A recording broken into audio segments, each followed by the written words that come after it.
السلام علیکم ناظرین، صحابہ سیریز میں آج جس عظیم شخصیت کا تعارف آپ کے سامنے رکھوں گا، انہیں سیدنا حبیب بن زید کے نام سے جانا جاتا ہے۔ سیدنا حبیب بن زید رضی اللہ تعالیٰ عنہ اور آپ کے والد زید بن عاصم رضی اللہ تعالیٰ عنہ ان 70 بابرکت آدمیوں میں شامل تھے جنہیں بیعت عقبہ ثانیہ کا شرف اور اعزاز حاصل ہوا۔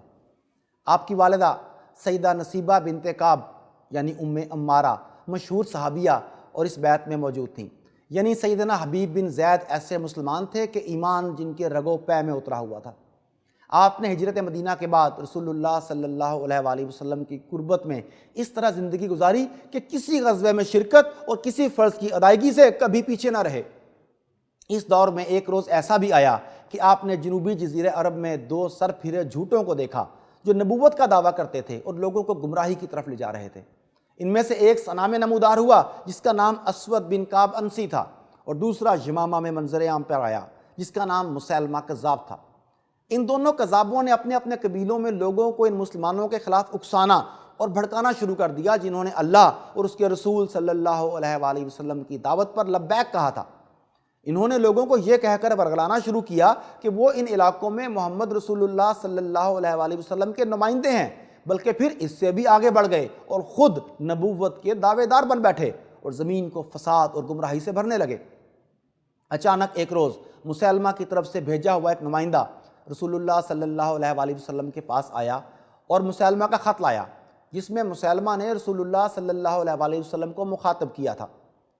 یوں کیا: مسیلمہ رسول اللہ کی طرف سے، محمد رسول اللہ کی طرف تم پر سلامتی ہو، اما بعد سن لیں کہ میں اس معاملے میں تمہارا شراکت دار ہوں۔ آدھی زمین ہماری ہوگی اور آدھی قریش کی، مگر قریش میں ایک ایسی قوم ہے جو ظلم کرتی ہے۔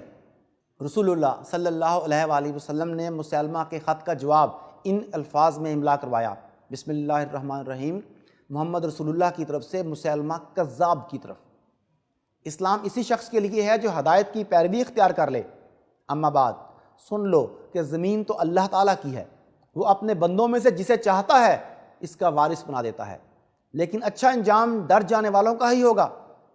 رسول اللہ صلی اللہ علیہ وآلہ وسلم کے یہ الفاظ اس کذاب کو رسوا کر کے چھوڑ گئے جس نے نبوت کو بادشاہت سمجھ لیا تھا اور نصف زمین اور نصف رعایا کا مطالبہ کرنے لگا تھا۔ مسیلمہ کے ہرکارے نے رسول اللہ صلی اللہ علیہ وآلہ وسلم کا یہ جواب مسیلمہ تک پہنچایا تو وہ مزید گمراہی میں پڑ گیا اور لوگوں کو مزید گمراہ کرنے لگا۔ یہ کذاب اپنا جھوٹ اور بہتان پھیلانے لگا۔ مومنوں کو دی جانے والی سزاؤں کو اس نے بڑھا دیا اور لوگوں کو ان کے خلاف بھڑکانے کا کام شروع کر دیا۔ رسول اللہ صلی اللہ علیہ وآلہ وسلم نے اس صورتحال میں اس کی طرف ایک خط بھیجنے کا فیصلہ کیا جس میں آپ صلی اللہ علیہ وآلہ وسلم نے اس کذاب کو اس کی حماقتوں سے منع کرنا چاہا۔ اس مقصد کے لیے رسول اللہ صلی اللہ علیہ وآلہ وسلم کی نگاہ انتخاب سیدنا حبیب بن زید رضی اللہ تعالیٰ عنہ پر پڑی کہ وہ یہ مکتوب مسیلمہ تک پہنچائیں۔ سیدنا حبیب نے تیز قدمی سے سفر شروع کیا تاکہ اس مہم کو بخوبی سر کریں جو رسول اکرم صلی اللہ علیہ وآلہ وسلم نے اس نیت سے ان کو سونپی تھی کہ مسیلمہ کا دل حق کی طرف رہنمائی پالے۔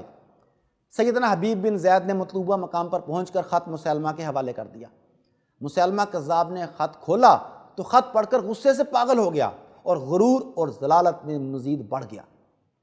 ناظرین، مسیلمہ ایک شعبدہ باز سے زیادہ کچھ نہ تھا۔ وہ جگہ جگہ شعبدے بازی کرنے والوں کی تمام تر عادات و خصائل اپنے اندر رکھتا۔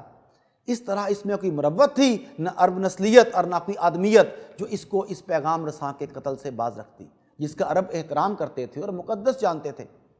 مسیلمہ کذاب نے اپنی قوم کو ایک روز اکٹھے ہونے کا کہا۔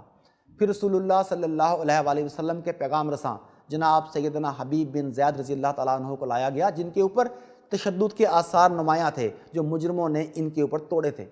اس کا خیال تھا کہ اس طرح وہ سیدنا حبیب رضی اللہ تعالیٰ عنہ کی شجاعت کی روح کو سلب کر لے گا اور پھر آپ لوگوں کے سامنے آئیں گے تو مطیع ہو چکے ہوں گے، اور جب مسیلمہ پر ایمان لانے کو کہا جائے گا تو ایمان لے آئیں گے۔ مسیلمہ کذاب اس طریقے سے اپنے ذہن میں تیار کیا ہوا دھوکہ اپنے فریب خوردہ پیروکاروں کے سامنے دکھانا چاہتا تھا۔ مسیلمہ نے سیدنا حبیب سے پوچھا: کیا تم یہ شہادت دیتے ہو کہ محمد صلی اللہ علیہ وآلہ وسلم اللہ کے رسول ہیں؟ سیدنا حبیب نے جواب دیا: ہاں، میں شہادت دیتا ہوں کہ محمد صلی اللہ علیہ وسلم اللہ کے رسول ہیں۔ جناب حبیب رضی اللہ تعالیٰ عنہ کے منہ سے یہ کلمات نکلے تو رسوائی اور ناکامی کی زردی نے مسیلمہ کا چہرہ زرد کر دیا اس نے پھر سوال کیا کیا تم شہادت دیتے ہو کہ میں اللہ کا رسول ہوں؟ سیدنا حبیب رضی اللہ تعالیٰ عنہ نے مذاقہ خیز انداز میں جواب دیا میں بہرا ہوں، میرے کان تمہاری اس طرح کی بات سننے سے انکاری ہیں۔ اس جملے کے بعد کذاب کے چہرے کی زردی جل کر راکھ ہو جانے والے کوئلے کی سیاہی میں بدل گئی۔ اس کی منصوبہ بندی ناکام ہو گئی اور اس کے تشدد نے بھی کوئی کام نہ دکھایا۔ اسے ان لوگوں کے سامنے جن کو وہ اپنا معجزہ دکھانا چاہتا تھا ایسا زوردار تمانچہ پڑا کہ اس کی جعلی ہیبت ہوا ہو گئی۔ وہ ذبح شدہ سانڈ کی طرح پھنکارا اور اپنے جلاد کو آواز دی جو تلوار کے دانتوں سے سیدنا خبیب رضی اللہ تعالیٰ عنہ کے جسم کی بوٹی بوٹی کرنے والا تھا۔ اس نے چیخ کر جلاد سے کہا تلوار مار کر اس کے بدن کا ایک ٹکڑا اڑا دو۔ جلاد نے تلوار ماری اور جناب حبیب رضی اللہ تعالیٰ عنہ کا بازو بدن سے کٹ کر زمین پر جا گرا۔ مسلمہ نے پھر مخاطب ہو کر جناب حبیب رضی اللہ تعالیٰ عنہ سے پوچھا کیا تم گواہی دیتے ہو کہ محمد اللہ کے رسول ہیں؟ سیدنا حبیب نے جواب دیا ہاں میں گواہی دیتا ہوں کہ محمد صلی اللہ علیہ وآلہ وسلم اللہ کے رسول ہیں۔ مسلمہ نے کہا اور یہ بھی گواہی دیتے ہو کہ میں اللہ کا رسول ہوں؟ سیدنا حبیب بولے میں نے تم سے کہا کہ میرے کان وہ بات سننے سے قاصر ہے جو تم کہتے ہو۔ مسلمہ نے جواب سنا تو جلاد کو حکم دیا کہ اس کے جسم کا دوسرا بازو بھی اڑا دو۔ جلاد نے تلوار چلائی اور سیدنا حبیب کا دوسرا بازو بھی کاٹ کر رکھ دیا۔ لوگ آپ پر نظریں گاڑے حیرت اور تعجب سے دیکھ رہے تھے کہ کس قدر عظیمت اور استقامت ہے۔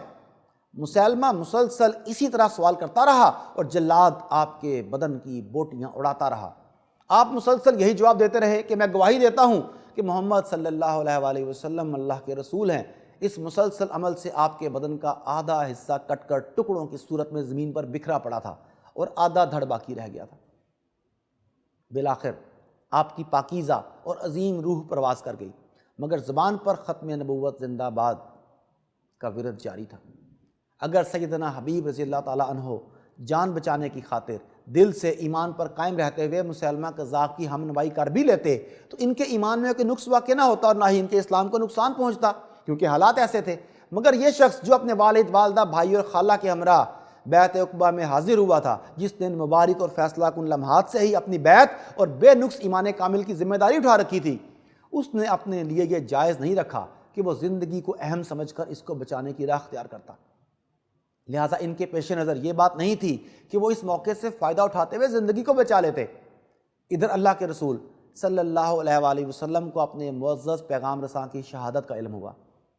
آپ صلی اللہ علیہ وآلہ وسلم نے اپنے رب کے فیصلے پر صبر کیا، کیونکہ آپ صلی اللہ علیہ وآلہ وسلم اللہ کی طرف سے عطا کردہ نور بصیرت کی روشنی میں مسلمہ کذاب کا انجام دیکھ رہے تھے۔ ناظرین، یوں تاریخ اسلام میں عقیدہ ختم نبوت کے لیے سب سے پہلے اپنی جان کا نذرانہ رسول اللہ صلی اللہ علیہ وآلہ وسلم کے نوجوان انصاری صحابی سیدنا حبیب بن زید انصاری رضی اللہ تعالیٰ عنہ نے پیش کیا۔ وہ مسلمہ کذاب کے ساتھیوں کے ہاتھوں گرفتار ہوئے اور جبر اور تشدد کو برداشت کرتے ہوئے انہوں نے کلمہ حق کو نہ چھوڑا، بلکہ اپنی جان کا نذرانہ پیش کر کے ناموس رسالت پر قربان ہونے کا راستہ منتخب کیا اور ناموس رسالت پر جان قربان کرنے والے پہلے شخص بن گئے۔ اللہ تعالیٰ ان کی قبر پر کروڑوں رحمتیں نازل فرمائے۔ ناظرین، صحابہ سیریز میں آج کے لیے اتنا ہی۔ اگلے صحابی کے حالات جاننے کے لیے رابطے میں رہیے۔ اللہ نگہبان۔